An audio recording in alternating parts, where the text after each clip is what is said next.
I was small. My mother. Me and my papa were in the town waiting or how we all. I tell my papa say, so long they say they having work on the plantation with coal cleaner, so I go work. They say, you ever job? I say, yes. One of my boss may say, pay more hour, be laughing. I say, no. About 100 miles to the east and north of Monrovia, the capital city of the West African country of Liberia, past stunning beaches and green hills, there are miles upon miles of rubber plantations, the biggest of which are owned by foreign investors. The thick, milky latex that the trees on these plantations produce is shipped all across the world. Some of it may have ended up in your car tires, the toys your kids play with, or even your sneakers.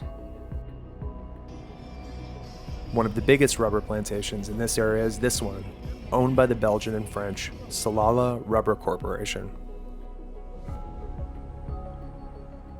My name is Ashoka, and I'm a features writer for Mongabay.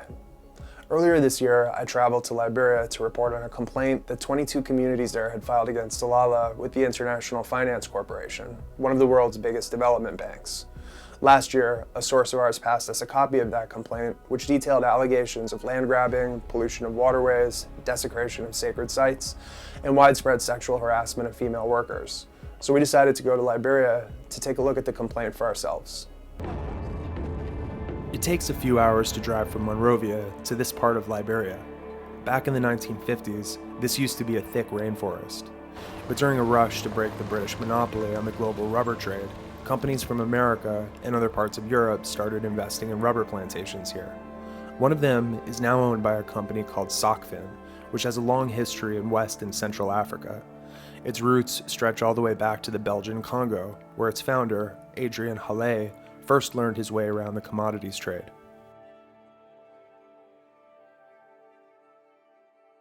Now, Socfin's plantations in Africa supply rubber to customers across the world, including big-name tire manufacturers like Michelin, and it's no stranger to controversy. In Sierra Leone, Cameroon, Nigeria, and here in Liberia, it's been in protracted conflicts with communities who say their land was taken from them without their consent.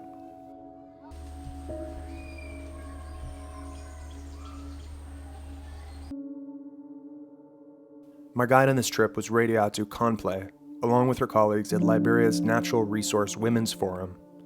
They're community rights activists, and along with other local groups, they've been helping the villagers at Salala's plantation organize legal action, including filing the IFC complaint. Back in 2013, we were called upon by the communities when they experienced a lot of human rights violations by Salala Rubber Corporation. Radiatu and her colleagues formed their group after seeing women pushed to the side in decision-making over natural resources here. They work in mines and plantations across the country, but Salala has been one of their biggest campaigns. After we documented all of the different issues that came out, human rights, land grab, the issue of sexual violence, the issue of the desecration of sacred sites, grave sites, and shrines, pollution of waters and creeks and rivers, there was a need to file this complaint on behalf of the communities. To help me understand why the communities filed their complaint, the team took me inside Salala's plantation, where we visited towns that were surrounded by blocks of rubber trees. Most people I spoke to told me they were angry at Salala and the Liberian government for taking over what they said was their land. When the company came, they took our lands here. After they shall have planted the rubber, there is no area to make farm. Others complain that the pesticides Salala uses on its rubber trees have been seeping into the creeks their water comes from. Send the people spoil our water.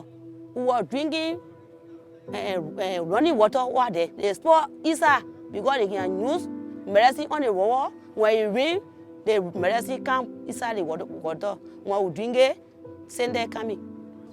Salala and its parent company Socfin have contested the complaint. They say they've changed people's lives for the better by building schools and providing jobs.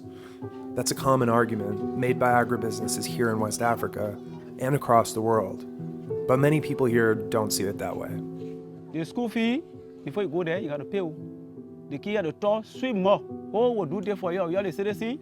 When somebody gets sick here, the family will come here and carry the person, you will not pay much money. That liar. So we all let the company leave our land. Yeah, and all I got to talk. Plantations like Salala's have played a big role throughout Liberia's history. Starting in the 1920s, companies like Firestone and B.F. Goodrich signed huge deals for massive parcels of land to grow rubber here. In most cases, the people who lived on that land were either coerced into leaving or just pushed aside. Today, that history is marked in the neat rows of rubber trees outside of towns like Jorkpoluswe, on the edge of Salala's plantation. People who live here say that the displacement that they've experienced from their historical lands has continued well into modern times. There's all people in the bush, brushing. A lot of groups, called people. There's a group of men. Group of men, more than 1,000 people who start brushing the bush. I went there. I can't lie to you. I went there and I said, but who gave the area to brush? Samuel Binda is an elder from Jorkpoluswe. He took us to an area that used to be a town, and which now has rubber trees planted over the grave sites where his grandparents are buried. So like currently you just told us that we are standing at the grave site where your fathers and forefathers were buried. Sorry to ask, but how do you feel standing here? After I tell you, I say I'm feeling bad. So now if you want to come here to look for some place to decorate, when they see you here, they will send here to arrest you. They arrest you, what can you do here? You're stealing our company property, what can you do here? In 2008, the IFC gave Salala a $10 million loan to help develop this plantation. Communities here say that the company hasn't followed the bank's human rights and environmental rules. One of the most serious allegations in the complaint they filed with the IFC was that women working in the plantation had been sexually harassed and abused by their managers. 2014, I was a son at the hospital in the plantation. And I went home, my husband left, he went to my mother's place on the farm. My bossman came. He never approached me per se. So when he came to the hall, he said, oh, I can't sleep with you. I said, oh, for what? He said, oh, I like you, I can't sleep with you. I said, no, and I agree. When I used to go to work now, he went against me. When I saw, because when they draw the shift, we had 3 shifts. First shift, second shift, and third shift. If I on your shift, when I go to work, you don't assign to the go home. And when I go home, they don't mark me for that day. To keep the women who spoke to us safe, we're protecting their identities. But one of them told us that the practice of managers at Salala pressuring women into sex is widespread and common. So I know that I heard before that the thing with the sexual gender-based thing is not strange in the plantation, and in fact they give it a unique name. You know that name that they give it? Green baiting. If you and a man fall in love, you're not going horse. Okay. That's what they usually do in the bush. You hear the post say green baiting. Okay. That's what it means. It means that where people go in the plantation to go and have sex. Wow. That sounding so sad because like from what I'm hearing from you, many of the women wouldn't want to do it, but they're doing it because they want to maintain a job. A few days later, in Monrovia, Radiatu sat down with me and talked about what we'd seen and how it fits into Liberia's history. What we've seen in Salala Rubber Corporation is crazy. The reason why I say it's crazy because these are communities that are dependent on the forest and the land for their entire lives. But opening their eyes one morning and see that the entire land is clear only because rubber should be planted. Supporters of investments like Socfin's say they kickstart economic growth, provide people with jobs, and bring revenue that countries like Liberia badly need. But Radiatu doesn't agree. The investment we've seen in Liberia, for me, I don't term it as investment, but I term it as additional burden to the existing burdens that we already have in this country. The investment model that these concessions have, they have to go back and try to change those models. The IFC's internal watchdog told us that its investigation should be done by mid-2023. The communities that filed the complaint are hoping that it might put pressure on Salala to make changes. But the process has already dragged on for years.